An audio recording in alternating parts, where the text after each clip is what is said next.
Hello नमस्कार दोस्तों, सभी को स्वागत है आपका बेहतर परवरिश चैनल पर। क्या आप जानते हैं कि बच्चों को बिगड़ने से आप कैसे बचा सकते हैं? आज के समय में सोशल मीडिया का ये युग है, आप जानते हैं विज्ञान का युग है और बच्चे इंटरनेट पे बहुत सारी ऐसी ऐसी चीज़ें देख लेते हैं या फिर सोशल मीडिया का उन पर इतना गहरा प्रभाव पड़ जाता है कि आप उन्हें बहुत मुश्किल है बच्चों की परवरिश करना ऐसे माहौल में। फिर भी देखिए, जो समय है उसके साथ तो रहना ही पड़ेगा, जीना ही पड़ेगा। फिर भी आप बच्चों को बिगड़ने से कैसे बचाएं? आचार्य चाणक्य की आज हम वो 3-4 बातें समझेंगे जो बहुत ही ज़्यादा इम्पोर्टेंट हैं। आचार्य चाणक्य की नीति तो आप जानते हैं। उस समय भी बच्चों की परवरिश के लिए उन्होंने जो नीतियाँ बताई थी वो उस समय भी उतनी ही उपयोगी थी और उतनी ही आज भी हैं।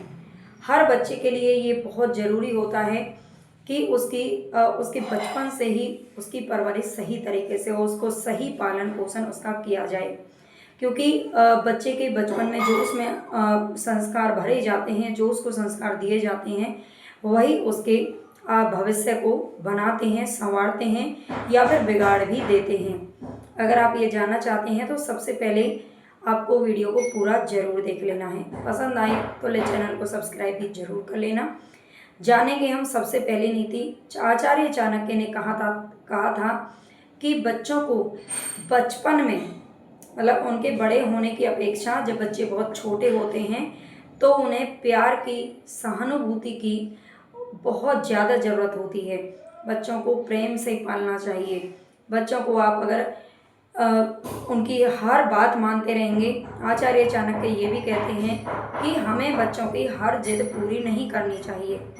बच्चों की हर जिद पूरी करने से बच्चा वाकई में इतना जिद्दी हो जाता है, उसे ये समझ में आने लगता है कि मेरी हर बात मान ली जाएगी जो भी मैं कहूँगा। तो इसीलिए उसकी हर बात मत मानिए, हर जिद बिल्कुल पूरी मत कीजिए, चाहे आपके पास कितना भी पैसा है, कितना भी आपके पास सुविधाएं हैं, लेकिन हर सुविधा बच्चे को देना नहीं चाहिए। उसे समझाना चाहिए कि उसके लिए क्या चीज़ें ज़रूरी हैं और क्या चीज़ें ज़रूरी नहीं हैं। ये बहुत ही इम्पोर्टेंट होता है कि बच्चे को आप किस तरीके से उसका पालन पोषण कर रहे हैं। बच्चों की हर जिद कभी पूरी नहीं करनी चाहिए, ये चाणक्य नीति के अनुसार बिल्कुल सही बात है। हाँ, उस अगर वो रोता है, कुछ करता है तो उसे डांटिए, मारने की बजाय उसे समझाइए।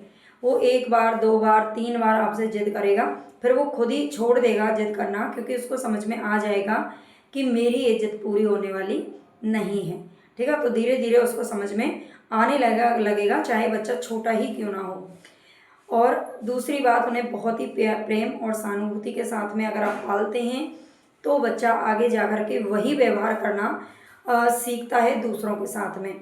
तीसरी बात जो चाणक्य ने कही है कि बच्चा हमारे सिखाने से ज़्यादा, हम उसे डेली कहें कि बेटा सच बोलो, बेटा ये करो, बेटा वो करो, लेकिन हम वो सारे काम अगर नहीं करते तो बच्चा कभी नहीं सीख सकता। बहुत ज़रूरी है कि बच्चे के सामने आप आदर्श बने, उनको वही जो चीज़ें आप सिखाना चाहते हैं वो आप अपनी ज़िंदगी में भी लागू कीजिए। अगर आप झूठ बोलते हैं तो आप बच्चे को सच बोलना कभी नहीं सिखा सकते। आपका व्यवहार अगर गलत है तो आप बच्चे को सही व्यवहार करना नहीं सिखा सकते। तो इसीलिए बहुत ज़रूरी होता है कि आपका व्यवहार बहुत अच्छा होना चाहिए। आप प्रेम से रहें, ईमानदारी से जीवन जिएं, जो भी है सबके सामने है, जो भी है एकदम सच्चाई के साथ रहें। आप अगर सच्चाई के साथ सारे काम करते हैं, बच्चों के जैसे देखो बहुत सारे पेरेंट्स क्या करते हैं, उन्हें उस वक्त बच्चे की बात नहीं माननी है लेकिन उसे टालते रहते हैं उसका दिल रखने के लिए। बच्चे की मान लीजिए कोई फरमाइश है और हम जानते हैं कि हम इसे पूरी नहीं करने वाले हैं, लेकिन फिर भी बहुत सारे लोगों की आदत क्या होती है कि हाँ मैं को तुम्हारे लिए कल ला दूंगा, मैं परसों ला दूंगा, ये चीज़ कल घुमा के लाऊंगा, कल ये करूँगा, कल वो करूँगा। नहीं, बच्चे को जो भी चीज़ें हैं वो स्पष्ट बताइए कि हाँ मैं ये काम नहीं करवाऊँगा, नहीं हमें नहीं जाना चाहिए, ये चीज़ें तुम्हें नहीं लेनी चाहिए। इस तरह से आप उसे अगर सही और गलत मायने में उसी वक्त समझा देंगे तो बच्चे की जो एक्साइटमेंट है वहीं पर ख़त्म भी हो जाएगी और उसको समझ में भी आ जाएगा। अगर आप उसे झूठ पे झूठ बोलते जाएंगे कि आज नहीं कल, कल नहीं परसों, परसों नहीं तरसों, इस तरीके से, तो बच्चे की जो उम्मीद है कहीं ना कोई इस चीज़ को लेकर धुनी होती जाएगी, जो भी वो लेना चाहता है, जो भी उसकी फरमाइश है, वो अपनी इच्छा को पूरी करवाने के लिए और बहुत तरह के हथकंडे अपनाएगा, जो कि आपको नहीं करने देना है। बच्चों को सही और गलत में फ़र्क समझाना बहुत ही ज़्यादा ज़रूरी है। उसे सच्चाई और ईमानदारी का पाठ पढ़ाना बहुत ज़रूरी है, और उसके लिए ज़रूरी है कि आप वही काम करें जो करना चाहिए, जो आप अपने बच्चों से करवाना चाहते हैं। यही सबसे बेस्ट तरीका है कि आप बच्चों को बिगड़ने से बचा सकते हैं। उसको आपने ज़िद्दी होने से बचा लिया, बहुत सारी आदत है तो उसकी वैसे ही सुधर जाएंगी। आप अगर सच्चाई और ईमानदारी के साथ रहते हैं तो बच्चा खुद ब खुद वो गुण अपना लेगा। सबसे बड़ी बात, उसको सोशल मीडिया से कैसे दूर रखा जाए। उस समय आचार्य चाणक्य ने ये बात नहीं बताई थी, क्योंकि उस समय इसका ज़माना था ही नहीं। उस समय ये फ़ोन, इंटरनेट, ये सब कुछ नहीं था। लेकिन बच्चों को बिगड़ने से बचाने के लिए ये पॉइंट आज के ज़माने में बहुत ज़रूरी है। इस बात को आप अच्छे से अपने दिमाग में धारण कर लें कि आप अच्छे संस्कार भले ही उसे घर से दे दें, कुछ भी कर लें, लेकिन जो सोशल मीडिया है, अगर बच्चा उसका यूज कर रहा है तो वो आपसे ज़्यादा वहाँ से सीख रहा होगा।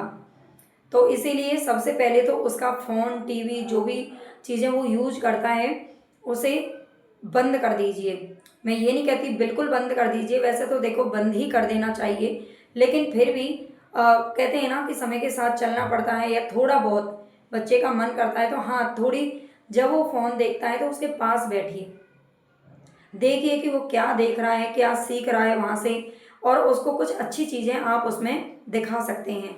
तो इस तरह से बहुत ज़रूरी है कि बच्चों को अगर बिगड़ने से बचाना है तो केवल और केवल अपने संस्कार ही नहीं देने हैं, बच्चों को सोशल मीडिया से भी दूर रखना बेहद ज़रूरी है।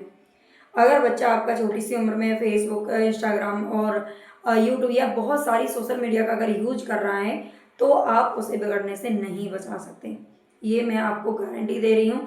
आप कितने भी अच्छे संस्कार दे लो, अगर सोशल मीडिया पे बच्चा ज़्यादा देर तक रह रहा है और अकेला है तो फिर आप उसे बचा नहीं पाओगे। तो ये जानकारी आपको कैसी लगी है ज़रूर बताना मुझे कमेंट में, और दूसरे माता पिता के साथ में, अपने दोस्तों के साथ में शेयर ज़रूर करना। इसी तरह की अच्छी जानकारी के साथ में मिलते हैं हम नेक्स्ट वीडियो में। धन्यवाद।